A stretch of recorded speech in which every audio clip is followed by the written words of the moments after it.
오늘까지 우리를 지키시고 인도하신 분은 하나님 한 분뿐인 줄로 믿습니다. 그 크신 은혜와 사랑에 오늘도 감사하며 오늘 할렐루야 성가대가 찬양한 것처럼 주께 드릴 줄 아는 믿음이 있기를 주님의 이름으로 축복합니다. 여러분들 뭘 갖고 계세요? 주께 드릴 수 있는 믿음이 있기를 소망합니다. 그것이 내 것이라고 믿어지면 하나님도 다 내 것이니 가져가지 않으실까요? 가져가시기 전에 내가 드리면 하나님 기뻐하시고 받으신 것 이상으로 우리에게 베푸시는 하나님인 줄로 믿습니다. 오늘 말씀은 사무엘하 22장에 보시면 다윗이 똑같은 이 시를 고백을 했습니다. 그래서 같은 내용이 사무엘하 22장에 기록이 되어 있습니다. 다윗이 마지막 생에, 그러니까 그의 인생의 거의 말년에 와서 짓게 되어진 시입니다. 한마디로 유언과 같은 시이고요. 황혼의 고백이다. 그래서 황혼의 노래 또는 황혼의 고백 이렇게 이야기하기도 합니다. 70세가 넘은 그 나이에 쓴 고백임에도 불구하고 오늘 이 시편 18편의 내용을 여러분들 집에 돌아오시면 잘 한번 묵상해 보세요. 그러면 이것이 70세 이상 되어진 노년의 그런 사람이 노래한 시가 맞을까? 라고 할 만큼 아주 생동감이 넘치는 그런 시입니다. 이 시 안에는 마치 살아 움직이는 것 같은 청년이 또는 청춘이 살아 움직이는 것 같은 그런 생동감이 넘쳐난다라는 이야기입니다. 지금은 이제는 다른 나라는 모르겠고요. 최소한 우리나라는 청년, 장년, 노년 이 시대가 이미 무너진 시대다. 저는 그렇게 생각합니다. 제가 나이가 자꾸 들어가니까 이제 노년, 중년 이런 거 없어.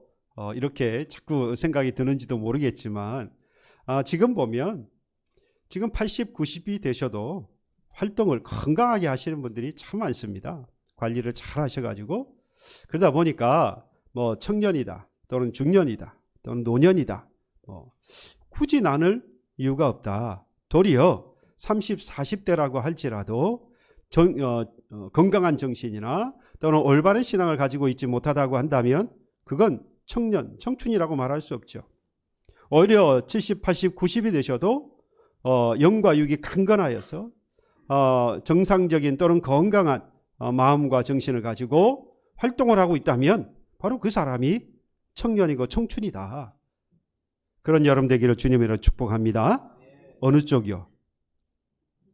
70, 80이 되더라도 여전히 마음과 영혼이 건강하고 육체가 강건하여서 그 하나님 앞에 강건한 모습으로 오늘을 살아가고 그 강건한 모습으로 주님 앞에 설 수 있기를 다시 한번 주님의 이름으로 축복합니다. 나이는 비록 황혼이긴 합니다만은 그 누구도 젊어서 부를 수 없을 만큼 오늘 본문의 다윗은요 그가 부르고 있는 이 노래가 청년 또는 청춘이 부르지 못할 만큼 정말 생동감 넘치는 청춘이 부르는 그런 노래와 같다라는 이야기입니다. 다윗처럼 이 신약에 보면 사도 바울 역시 마지막 때가 가까워 오면서 이 황혼의 노래처럼 다윗이 불렀던 이 황혼의 노래 또는 황혼의 이 고백처럼 똑같이 사도 바울도 하고 있어요. 디모데후서 4장 6절로 8절까지 보면 먼저 4장 6절에 보면 이렇게 이야기합니다. 전제와 같이 내가 벌써 부어지고 그러니까 하나님께 들어져 버렸다 이 말이에요. 제사 지내져 버렸다. 나의 떠날 시간이 가까워졌다. 그러니까 이제 하나님께서 부르실 날이 점점 가까워왔다라고 하는 사실을 이 사도 바울이 이미 직감하고 있는 겁니다. 그러면서 뭐라고 고백하느냐? 디모데후서 4장 그 6절의 말씀을 하고 7절 8절에 내가 떠나갈 때가 되었구나 라고 하면서 오늘 7절 8절에 보면 나는 선한 싸움을 싸우고 나의 달려갈 길을 마치고 믿음을 지켰으니 이제 후로는 나를 위하여 의의 면류관이 예비되었으므로 주 곧 의로우신 재판장이 그날에 내게 주실 것이니 내게만 아니라 주의 나타나심을 사모하는 모든 이에게 아니라. 지금 사도 바울은요 그의 인생 지금 말미에 와서 사실 나이로 보면 아직까지도 젊은 나이예요. 그럼에도 불구하고 신체의 나이는 젊지만 그럼에도 불구하고 자기가 지금 이 복음을 위해서 살아오면서 지금 하나님께서 나를 데려가실 때가 다 되었구나라고 하는 것을 직감하고 그 하나님 앞에 그가 노래하고 있는 게 뭐냐? 세 가지를 노래하고 있어요. 나는 선한 싸움을 싸웠다. 나의 달려갈 길을 마쳤다. 그리고 믿음을 지켰다. 여러분들 이 세 가지는 모두 다 중요합니다. 그리고 이 세 가지 중에 단 한 가지라도 빠지면 그건 건강한 그리스도인이라고 말할 수 없습니다. 왜냐? 죽음 앞에 선 이 사도 바울이 바른 신앙이라고 할 수 있는 것이 나는 선한 싸움을 싸웠다. 나는 달려갈 길을 마쳤다. 나는 믿음을 지켰다. 라고 하는 것이 모두 다 하나도 빠짐없이 되어야 하는 것은 이게 마치 계단을 밟는 것과 같이 이 일들이 다 이루어져야 돼요. 이것이 하나라도 빠지면 건강한 그리스도인이라 오늘을 하나님 앞에 부름받은 그리스도인으로서 세상 가운데 빛으로 드러나는 그리스도인이라고 말할 수 없다는 이야기입니다. 보십시오. 먼저 그가 뭐라고 말합니까? 선한 싸움을 싸웠다라는 거죠. 여러분, 그리스도인은 싸움하는 사람이에요. 주먹으로 싸우는 사람 아닙니다. 그렇죠?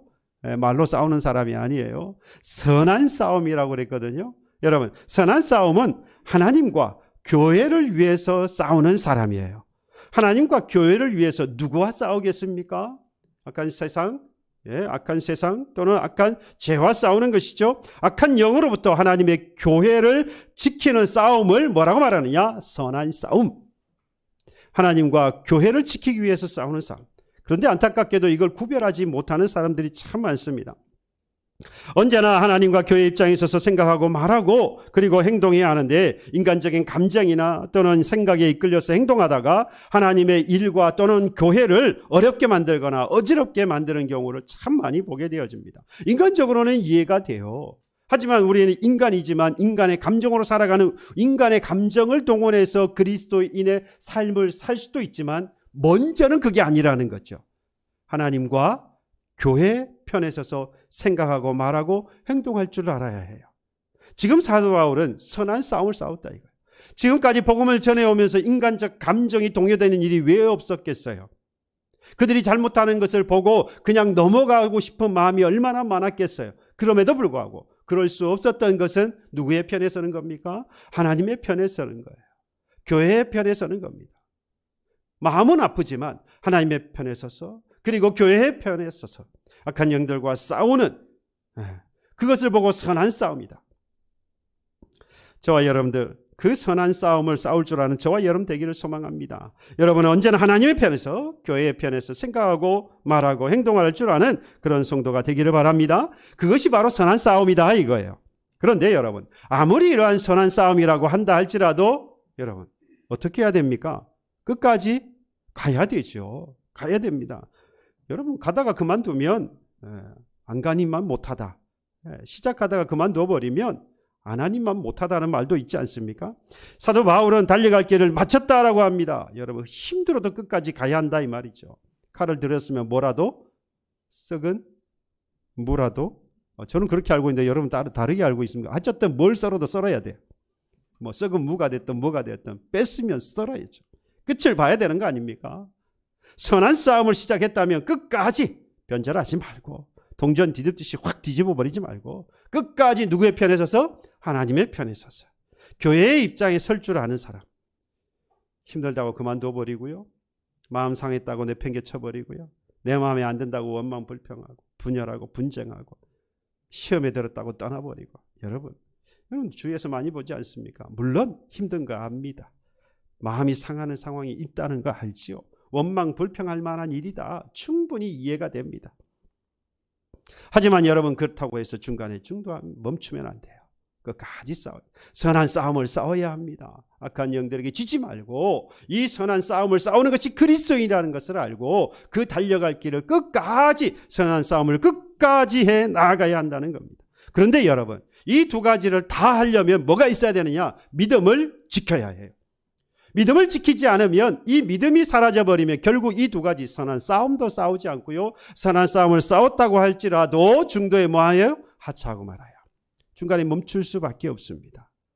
그래서 반드시 가장 중요한 것은 믿음을 지키는 것이다 라는 겁니다. 믿음이 없으면 선한 싸움을 할 수도 없고 한다고 해도 끝을 볼 수가 없어요. 예수께서 나를 구원하셨다는 믿음, 나 같은 죄인을 살리기 위해서 고난과 저주와 수치와 그리고 고통의 십자가를 지시고 나를 대신하여서 죽으셨다고 하는 그 믿음이 없다고 한다면 여러분 하나님과 교회를 위해서 살지도 않고 살았다고 할지라도 어려움과 시험과 환난이 다가오면 결국에는 내팽개치고 마는 거예요. 우리 주변을 보십시오. 그렇게 교회 다니고 그렇게 예수 믿는 사람들이 얼마나 많습니까? 떠돌아다니는 사람이 지천에 널렸어요. 그런데 물어보면 교회 다닌대요. 그런데 예수 믿는데요. 기독교인이래요. 정말로 그들이 그리스도인이고 정말로 그들이 예수 믿는 사람이 맞습니까? 그래서 교회가 욕을 먹고요. 하나님의 얼굴에 먹칠을 하는 겁니다. 바라기는 이 사도 바울의 이 황혼의 이 고백이 여러분 황혼의 고백이 되기를 주님의 이름으로 축복합니다. 여러분들의 황혼에 있어서 비록 여러분 이 황혼 지금 이제 아직까지 나 황혼 되려면 멀었어 라고 생각하실지 모르는데 서두에 말씀을 드린 대로 이 황혼이라고 하는 것은 나이하고 관계가 없어요. 언제든지 하나님 불러가시면 그날이 마지막이잖아요. 근데 우리는 오늘이 마지막인 겁니다. 하나님이 오늘 불러가시면 오늘이 마지막이죠. 우리는 그런 신앙을 가지고 사는 사람이에요. 내일이 있는 것처럼 사는 사람, 그 사람 믿음 없는 사람이에요. 오늘이 하나님이 불러가시는 날이에요. 그 믿음을 가지고 오늘 살기 때문에 오늘이 바로 우리는 황혼인 겁니다. 나이와 관계없어요. 오늘 바로 그래서 우리는 무슨 노래를 부를 수 있어야 한다는 겁니까? 이 사도 바울과 같은 이 노래를 부를 수 있어야 한다는 겁니다. 내가 선한 싸움을 싸웠다. 나의 달려갈 길을 다 마쳤다. 그리고 나는 믿음을 지켰다. 그게 바로 오늘 하나님께서 나를 부르셨을 때에 그 하나님 앞에 섰어. 그 하나님 앞에서 고백할 수 있는 우리의 노래가 되어야 한다는 것입니다. 하나님 앞에서 여러분 그리고 교회 앞에서 조금 더 부끄럼 없이 나는 선한 싸움을 싸웠고 나의 달려갈 길을 마쳤으며 나의 믿음을 지켰다라고 하는 고백할 수 있고 노래할 수 있기를 주님의 이름으로 축복합니다. 이 사도 바울과 같이 오늘 이 다윗 역시 황혼의 노래를 부르고 있다 이 말입니다. 그런데 이 두 사람의 어떤 경지를 비교해 본다면 똑같이 황혼의 노래를 부르고 있는데 제 개인적인 의견이에요. 두 사람 다 높은 경지의 수준을 가지고 있는 신앙인 것은 분명한 사실인데 제가 보기엔 사도 바울보다는 다윗의 고백이 한 수 위다. 이견은 있을 수 있어요. 인정합니다. 그런데 제가 이렇게 말씀을 드리는 이유는 사도 바울은 아주 직선적이에요. 그렇죠? 나는 선한 싸움을 싸웠다. 달려갈 길을 마쳤다. 믿음을 지켰다. 이렇게 아주 직선적인데 오늘 이 다윗은 그렇잖아요. 시로 하고 있어요. 은유적 표현을 사용하고 있다 이 말입니다. 여러분 시의 특징이 뭡니까? 해석하는 사람에 따라서 그 깊이가 달라집니다. 누군가는 있는 그대로 보는 사람이 있고 또 자기의 상황에 따라서 다르게 보는 경우도 있고 더 깊이 오히려 이 작가보다도 더 깊이 보는 사람도 있어요. 그게 바로 시가 가지고 있는 아주 장점이라고 할 수 있는데 지금 이 다윗의 이 표현은 우리 모두가 다 가지고 있는 이 신앙을 다 녹여 놓았다고 해도 과언이 아닌 것으로 보입니다. 여러분 이 황혼의 노래를 부르고 있는 이 다윗의 시작이 1절인데 이 1절이 나머지 이 시편 18편 많은 노래를 부르고 있는데 그 모든 것의 시작과 끝이 뭐냐 바로 이 1절이라고 할 수 있습니다. 우리가 이 1절을 우리의 삶에 담아서 고백할 수 있다고 한다면 우리는 다윗의 수준까지 갔다라고 볼 수 있어요. 1절은 우리가 너무 잘 아는 말씀이지만 다시 한번 생각을 해보려고 합니다. 1절은 뭐라고 고백하고 있습니까? 나의 힘이신 여호와여 내가 주를 사랑하나이다. 다윗의 신앙의 원동력은 뭐냐? 사랑이었다 이건데 하나님의 사랑이었다는 이야기입니다. 하나님의 사랑.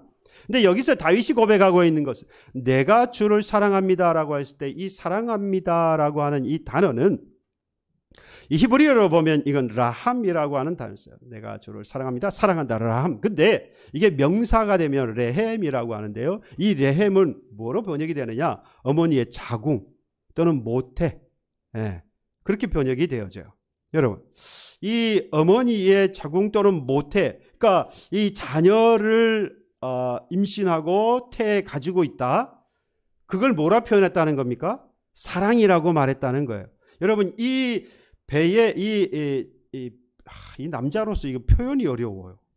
이거 경험을 해보지를 못했기 때문에 도대체 이 사랑이 어느 정도인지를 그래서 저는 이 출산을 하신 우리 여성도들은 존경을 받을 필요가 있다. 귀하신 분들이다. 뭐 힘든 일을 해냈다 이거보다도 이 하나님이 사랑하시는 그 사랑의 깊이를 이 남자 성도들보다는 훨씬 더 체험적으로 하실 수 있는 분이셨다.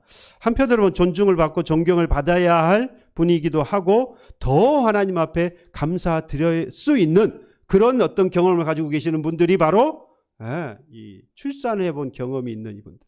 여러분, 도대체 그 사랑을 끊을 수 있는 그 무엇이 있겠습니까? 세상에 그 무엇으로 그 내 배에서, 내 자궁에서, 내 배에서 가지고 있었던 그 태화와 끊을 수 있는 것이 뭐가 있겠어요?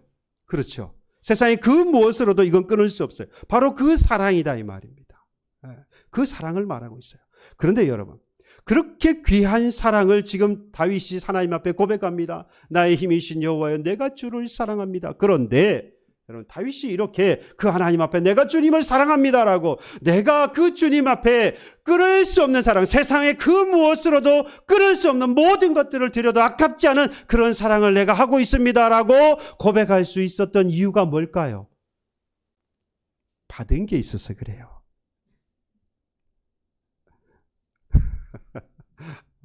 그냥 그렇게 사랑할 수 있으면 얼마나 좋겠어요. 사람은 그게 안 됩니다. 받은 게 있으니까.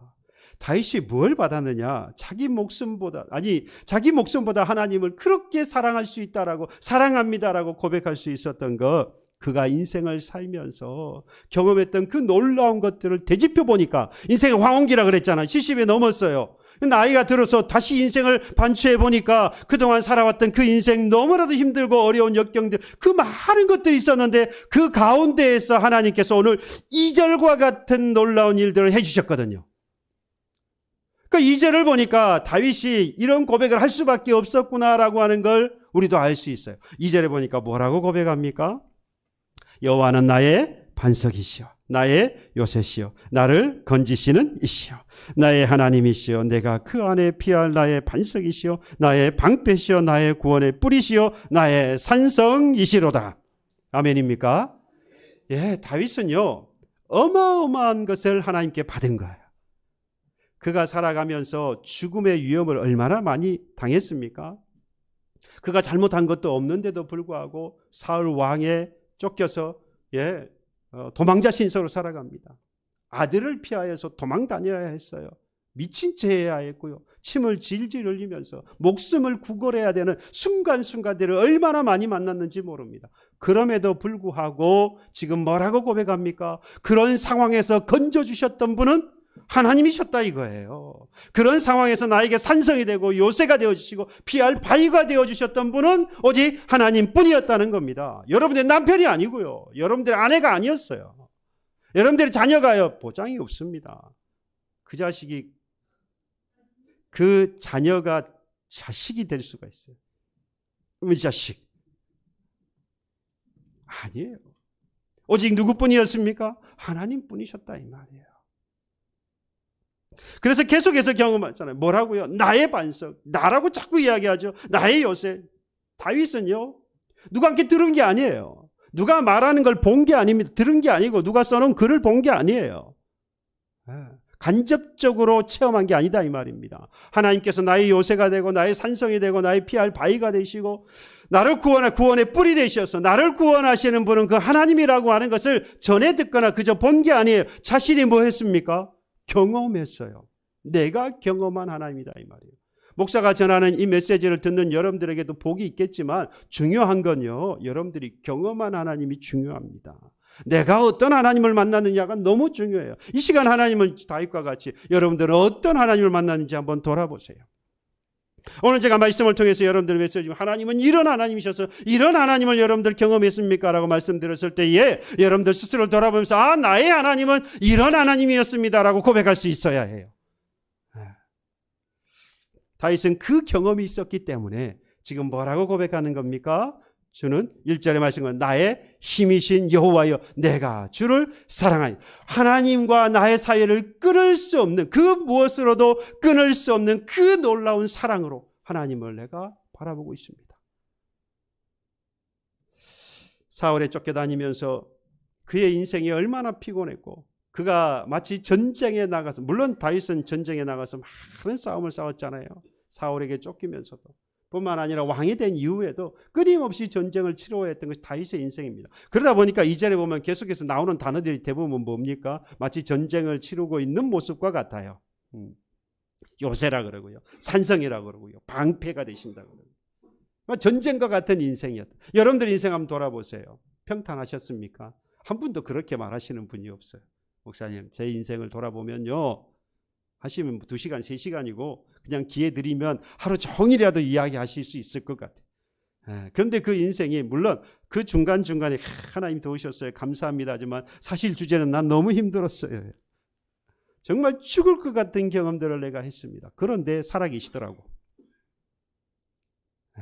그 가운데에서 구원이 되시고 산성이 되시고 바위가 되시고 요새가 되어주신 그 하나님을 만났더라 이 말이죠. 그러니 그런 고백을 할 수 있는 겁니다. 마치 다윗과 마치 다윗 나의 힘이신 여호와여 내가 주를 사랑하나이다. 너무 확신에 차서 그 누구도 그 누구의 하나님도 아니 바로 나의 하나님이라고. 여러분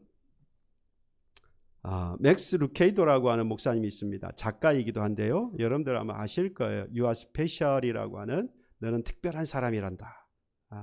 그 책이 있어요.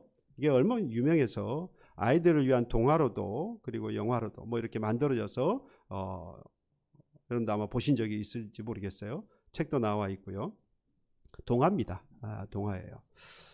내용은 그렇습니다. 엘리라고 하는 목수가 있어요. 이 목수는 나무 인형을 만듭니다. 나무 인형을 만들면 그걸 가지고 마을에다 두어요. 그래서 표현하기는 같이 산다 그러고 합니다.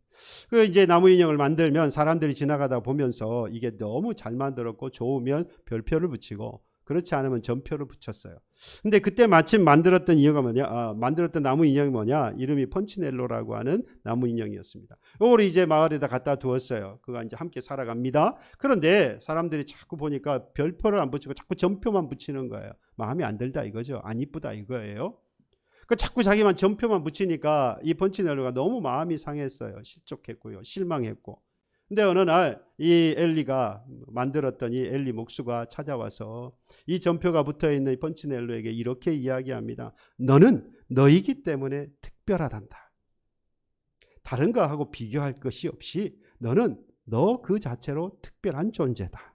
이 말을 들었던 이 펀치넬로는 다시 힘을 얻었고요. 그가 원하는 힘을 얻고 새로운 삶을 살게 되었다라는 이야기입니다. 여기서 엘리라고 하는 목수는 하나님을 이야기합니다. 펀치넬로는 저와 여러분들이죠. 세상 가운데 죄로 인하여서 하나님의 구원이 필요하고 그리고 방황하고 또 힘들고 어려운 상황 속에서 나는 아무것도 아니라고 생각하는 그런 연약한 가운데 있는 바로 그 펀치넬로와 같은 우리. 그런데 하나님께서 뭐라고 그에게 말합니까? 너는 내가 특별하다. 왜? 내가 만들었거든요. 하나님이 만드신 것은 모두가 다 특별하다 이 말이에요. 저와 여러분들을 창조하신 하나님께서는 우리를 향하여서 특별하다고 이야기하십니다. 여러분, 당시의 다윗은요 그 무엇도 아니었어요. 정말로 이전에 자신의 삶을 돌아보면 쫓기는 도망자의 인생이었고 그 이전에 보면 목동이었어요. 가족들 가운데 여덟 형제들 가운데 가장 막내로 아무것도 할 수 없는 그저 밖에 나가서 들에서 목동으로서 양을 치는 일 외에는 할 게 없는 그리고 나중에 힘을 얻었다 할지라도 도망 다녀야 되는 그런 인생 가운데에서도 하나님께서 그에게 뭐라고 말씀하시느냐? 너는 특별하다라고 말합니다.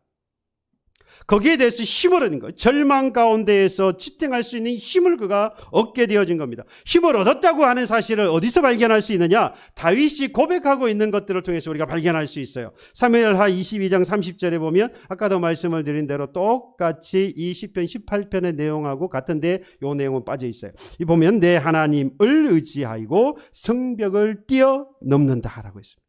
자신이 하나님을 의지하여서 성벽을 뛰어넘는다. 성벽은 세상을 말해요. 하나님의 품에서 안주하고 있는 내가 아니라 세상을 향해서 뛰어넘어가는 세상에 나가서 담대히 나아가는 내가 지금 하나님을 의지하여 세상에 담대히 나아간다. 오늘 시편 18편에도 29절에 보면 내가 주를 의뢰하고 적군을 향해 달리며 내 하나님을 의지하고 담을 뛰어넘는 똑같은 말씀이죠. 이번에는요 하나님을 의지하여서 적군을 향하여 나아가는 마치 누구와 같은 용사와 같은 모습. 다윗은 마치 장애물을 뛰어넘는 그러한 선수와 같이 사력을 다해서 뛰어가는 모습을 보이고 적군을 향해 적진석으로 달려가는 성벽을 뛰어넘는 그런 용사의 모습을 보이고 있습니다. 그래서 오늘 20편 18편 또한 33절 34절에도 이렇게 고백합니다. 나의 발을 암사슴 발 같게 하시며, 그래서 막 뛰어다닐 수 있는 거예요. 나를 나의 높은 곳에 세우시며 내 손을 가르쳐 싸우게 하시니 내 팔이 놋화를 당기 장수, 그렇죠? 장군 아닙니까? 그런 용사가 되게 하셨다. 이게 바로 신앙의 모습 아니겠습니까? 암사슴의 발을 가져서 뛰어다니는 강인한 그러한 선수의 모습, 놋화를 당기고 적진으로 나아가는 담대한 강한 용사의 이 모습, 이게 바로 그리스도인의 모습인 거예요. 우리는 하나님의 말씀을 붙들고요, 하나님을 동력으로 삼아서 적군을 향하여서 두려워하지 아니하고 달려가는 자입니다. 성벽을 뛰어넘고 암사슴과 같이 그 날렵한 발로 이리저리 다니면서 하나님의 일을 하는 사람들이에요. 얼마나 용기백백했는지 다윗은요 37절에 가서 보면요, 내가 내 원수를 뒤쫓아 가리니 그들이 망하기 전에는 돌아서지 아니하리라. 마치 이 사도 바울과 같지 않습니까? 달려갈 길을 마쳤다. 선한 싸움을 싸우는데 달려갈 길을 마쳤다. 적들과 싸우는데 중도에 그만두지 않아요. 뭐 할 때까지요? 멸할 때까지 가는 거예요. 이게 그리스도의 모습이라는 거죠. 저와 여러분들의 이런 모습이 있기를 소망합니다. 여러분, 나를 괴롭히는 그런 자존심과 싸우셔야 돼요. 한 푼어치도 안 되는 그 자존심 세우려다가 낭패 봅니다. 자존심과 싸우세요. 기도하지 못하게 하는 게으른 그런 나를 뛰어넘으셔야 합니다. 나는 못한다고 생각하는 그 부정적인 사고의 틀을 깨어 부셔야 돼요. 말씀을 드린 대로 한 푼어치도 안 되는 그 자존심에 무너지고 부정적인 사고의 노예가 되어서 한 발자국도 앞으로 나아가지 못하고 변화되지 못하는 모습으로 올해도 살아가셔야 되겠습니까? 올해 여러분 함께 우리가 결단했습니다. 하나님께로 딱 한 걸음만 같이 가자고, 그죠? 한 걸음, 매일 한 걸음이고 작년과 다른 올해 한 걸음을 우리가 함께 나아가자고 저 여러분들 결단했습니다. 벌써 잊어버리신 건 아닌 줄로 믿고요. 최소한 그래도 몇 달은 가야죠. 몇 주는 가야 되고 해도 너무한 거 아닙니까? 두 발 세 발 나가지 마세요. 두 발 세 발 가다 보면 이게 이해를 못 해가지고 너무 앞서가시면 이해를 못 해가 오해를 합니다. 그러니까 같이 가자고 할 때 한 발만 같이 가시면 돼요. 내가 먼저 하나님 말씀을 묵상하자고 그랬습니다. 그리고 하루를 시작하면서 거룩한 삶이 그러면 거룩한 삶으로 변화되는 역사가 나타날 거예요. 그럼 내 가정에 또한 거룩한 예배가 되어지면서 가정의 거룩한 가정으로 변화가 이어진다면 올 한 해 가로막힌 나의 인생의 이 성벽과 담이 무너지면서 우리는 뭐라고 고백할 수 있게 되느냐? 분명히 올 한 해를 마치면서 나의 힘이신 여호와여, 내가 주를 사랑하나이다. 이렇게 나의 힘이신 여호와여, 내가 주를 사랑하나이다 라고 이 황혼의 노래를 부르기 위해서 여러분 반드시 따라야 할 게 있어요. 오늘 6절입니다. 내가 환난 중에서 여호와께 아뢰며 나의 하나님께 부르짖었더니 그가 그의 성전에서 내 소리를 들으시며 그의 앞에서 나의 부르짖음이 그의 귀에 들렸도다. 아멘입니까? 예, 나의 기도를 들으시는 그 하나님심을 믿고 뭐 해야 해요? 기도해야 한다는 거죠. 모든 일에 기도로 살았다는 겁니다. 어떤 일을 만나도 다윗은 기도했다 이 말이죠. 기도의 삶이 아니라고 한다면 다 썩어질 삶이고요. 기도의 삶이 아니라고 하는 없어질 삶에 불과한 겁니다. 여러분, 우리가 숨 3분만 못 쉬면 죽습니다. 대단해 보이시는 분들인데요. 숨 3분만 못 쉬게 하면 다 가실 거예요. 우리는 기도를 뭐라고 말합니까? 빨리 말씀해 보세요. 기도를 뭐라고요? 호흡이래요. 그냥 호흡이 아니에요. 예, 영혼의 호흡. 집사님 고맙습니다. 영혼의 호흡이라고. 여러분들이 말씀하시잖아요. 저는 그런 이야기 해본 적이 별로 없어요. 여러분들이 그런 이야기 많이 하시더라고요. 아, 기도는 영혼의 호흡이래요. 육체도 3분 못 쉬면 죽는데 영혼, 야, 대단하죠. 30년, 40년 호흡을 안 해도 사시더라고. 대단하신 거죠. 이건 진짜 하나님의 기적이 아니고서야 어떻게 그렇게 3분, 4분을 못 쉬면 죽는데 30년, 40년 안 쉬어도 살아요. 여러분, 이건 산 게 아니죠. 마치 사는 줄 알지만 돌아다니는 좀비와 같아요. 살았습니까? 죽은 거잖아요.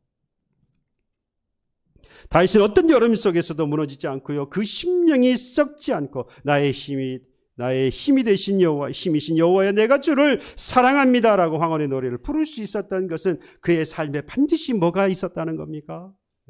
기도가 있었어요. 기도가 있었어요. 여기서 한 가지 다윗의 삶의 특징을 든다고 한다면 바로 그겁니다. 모든 것을 하나님과 연결시키고 있어요. 하나님을 믿었고, 하나님을 생각했고, 하나님을 상상했고, 하나님의 이름을 불렀고, 이 모든 것들을 뭐 하고요? 기도로 연결시켜 나아갔던 겁니다. 기도가 끊어지는 순간 죽는 거예요. 모든 것이 하나님과 단절되기 때문 아닙니까? 다윗의 삶이 철저하게 하나님 앞에 하나님께 젖어 있었던 삶. 여기서 하나님께 젖어 있었다라고 하는 표현이 바로 그겁니다. 하나님과 끊임없이 뭐 한 거예요? 교제했다 이 말입니다. 소통했다 이 말이에요. 그래서 하나님의 마음을 알고 내 마음도 하나님이 아시고, 기도의 효과 아닙니까? 여러분 기도해가지고 응답받았다 그러니까 내가 기도한 게 이루어졌다. 여러분 그 정도 수준에서 멈추지 마세요. 이루어지는 건 당연한 거예요. 지금 중요한 건 뭐냐? 하나님께서 나로 하여금 기도하게 하실 때는 반드시 그 기도에 대한 응답은요 이후에 나타납니다. 무슨 말입니까? 여러분들이 기도하시면 준비하게 하시는 거예요. 그 날을 만날 걸 아시고 하나님이 준비하게 하신 거예요. 요새가 필요하고 산성이 필요하고 바위가 필요할 때가 있다는 거죠. 왜요?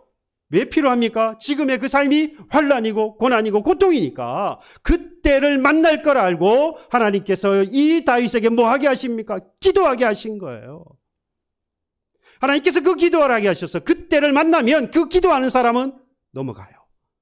그 하나님이 요새가 되고 바위가 되고 산성이 되어서 넘어가게 되어지는 겁니다. 그런데 함께 기도하자라고 마음 모아서 하자라고 하지 그때에 기도하지 않으면 넘어지게 되어 있어요. 제가 그래서 무슨 일을 할 때마다 교회에 무슨 일이 있을 때마다 항상 먼저 뭐 하자고 그럽니까? 기도하자고. 야, 목사가 당연히 기도하자고 하겠지. 빈말이 아니에요. 많이 보지 않습니까? 기도하자라고 할 때는 앞으로 어떤 일이 있을 줄 우리가 모르기 때문에, 아니 하나님께서 기도시킬 때는 그러한 일이 있을 것이기 때문에 우리로 하여금 준비하게 하시는 거예요. 그때 함께 기도하지 않으면 반드시 넘어진다 이 말입니다. 사실 다윗의 인생이라고 하는 게요, 지금 이렇게 고백하고 있지만 4절 5절에 보면 그렇게 어떤 인생이었는가를 아주 단적으로 보여주는 고백이요, 4절 5절입니다. 사망의 줄이 나를 얽고 불의의 창수가 나를 두렵게 하였으며 수월의 줄이 나를 두르고 사망의 올무가 내게 이르렀다. 한마디로 뭐 같은 삶을 살았다? 아니요. 그렇게 말하면 안 돼요. 벌써 속으로 이상한 말씀하셨는데 그런 삶이 아니고 지옥 같은 삶. 수월에, 사망에 이른 것 같아. 수월에 빠진, 지옥에 빠진 것 같아. 사망에 이른 것 같아. 지금 자신이 지옥에 빠진 것 같은 그런 환난, 그런 아픔, 그런 고통을 지금 겪었다라는 이야기입니다. 이쯤 되면 절망이라고 하는 말이 이 절망 가운데에서 내가 살아서 모든 것을 포기할 수밖에 없었다라고 충분히 말할 수 있는 그런 상황인데도 불구하고, 그러나 오늘 6절에 이렇게 이야기했다 이 말입니다. 이렇게 고백했어요. 내가 환난 중에서 여호와께 아뢰며 나의 하나님께 부르짖었더니, 여러분 4절 5절과 같이 내가 이렇게 죽은 것 같고 지옥에 빠진 것 같은 그런 환난과 고난과 고통이 있었음에도 불구하고 내가 일어설 수 있었던 것은, 포기하지 않을 수 있었던 것은 뭐라고 말한다고요? 환난 가운데 여호와께 부르짖었는데, 부르짖을 때에 하나님께서 들으실 줄 믿었다, 이 정도가 아니고요, 뭐라고 말합니까? 내 소리를 하나님께서 들으시며, 이미 들었다고요. 하나님이 그의 앞에서 나의 부르짖음이 그의 귀에 뭐 했어요? 들렸어요. 들릴 줄 믿고 하는 수준이 아니에요. 이미 들렸다 이 말입니다. 하나님이 이미 들으신 거예요. 그래서 또 부르짖은 겁니다. 하나님이 귀에 들렸습니다. 들리기를 바라는 것이 아니라 하나님의 귀에 들렸어요. 내가 비록 그 누구도 이해할 수 없는 그런 힘들고 어려운 그런 인생을 살아가고 있고 지금도 그렇게 살고 있다고 하더라도, 여러분 감옥에 갇힌 죄수가 모든 것을 다 포기하는 그러한 심정, 그러한 때라 할지라도 그러한 심정으로 포기해서는 안 됩니다. 형편이 어렵습니까? 하나님 앞에 부르시셔야 합니다. 여러분, 부모와 자식의 도리를 제대로 하지 못해서 안타까운 마음이 있으십니까? 가족이, 교회가, 하나님이 내 마음 몰라주는 것 같아서 나 혼자 참 곳에서 괴로워하고 나 혼자인 것 같은 외로움 가운데 혹시 빠져 계십니까? 부르셔야 합니다. 하나님 앞에 엎드리셔야 해요. 꼭 엎드려야 할 때 엎어지시는 분이 계셔요.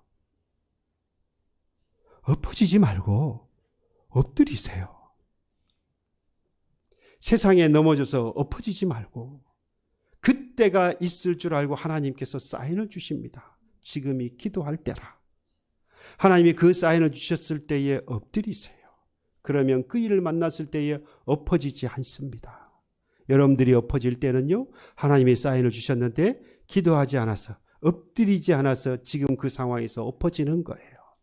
저 사람 때문에 내가 그랬다. 여러분 맨날 그런 이야기 해봐야 자기 스스로 자기를 욕하는 것밖에 안 됩니다. 내가 하나님이 사인을 주셨을 때 내가 엎드리지 않았습니다라는 이야기밖에 안 되는 거예요. 하나님은 담과 성벽을 뛰어넘는 우리에게 발을 주셨습니다. 적군을 두려워하지 않을 만한 용사의 마음을 주셨어요. 그 발과 그 마음으로 부르짖는 것입니다. 조지 몰러 목사님이 이런 말씀을 하셨어요. 기도를 시작한다는 것으로는 부족하다. 바르게 기도하는 것도 얼마 동안 계속해서 기도하는 것으로도 충분하지 않다. 응답받을 때까지 꾸준히 기도하는 것 좋으나 더 중요한 것은 하나님이 나의 기도를 들으셨고 응답해 주셨다는 것이다. 믿으십니까? 그 믿음이 있기를 주님의 이름으로 축복합니다. 주저앉아 있지 않기를 바랍니다. 나는 이제 아무것도 할 수 없다면서 세상 다 잃어버린 그런 표정으로 하나님 앞에 서 있지 않기를 바랍니다. 우리도 다윗과 같이 나의 힘이신 여호와여 내가 주를 사랑합니다라고 황혼의 노래가 부를 때가 되지 않았습니까? 그렇죠? 나를 사랑하시는 그 하나님이 나의 기도를 들으시는 하나님이시는 그 하나님 앞에 엎드리십시오. 성벽과 담을 뛰어넘을 수 있는 발을 주시고 적군을 향해 달려갈 수 있는 용기를 주실 것입니다. 나의 능력이 아니라 하나님이 나를 사랑하심으로써 늘 함께 하셔서 나의 기도를 들으신다는 바로 그 믿음 가지고, 아니 들으셨다는 믿음을 가지고 나의 인생의 길, 신앙의 길을 가로막고 있는 모든 그 성벽을 다 뛰어넘고 결국에는 무엇이라고 고백하느냐? 나의 힘이신 여호와여 내가 주를 사랑하나이다 고백할 수 있는, 노래할 수 있는 저와 여러분들의 삶이 되기를 주님의 이름으로 축복합니다. 찬양합니다. 나의 힘이 되신 여호와여 내가 주님을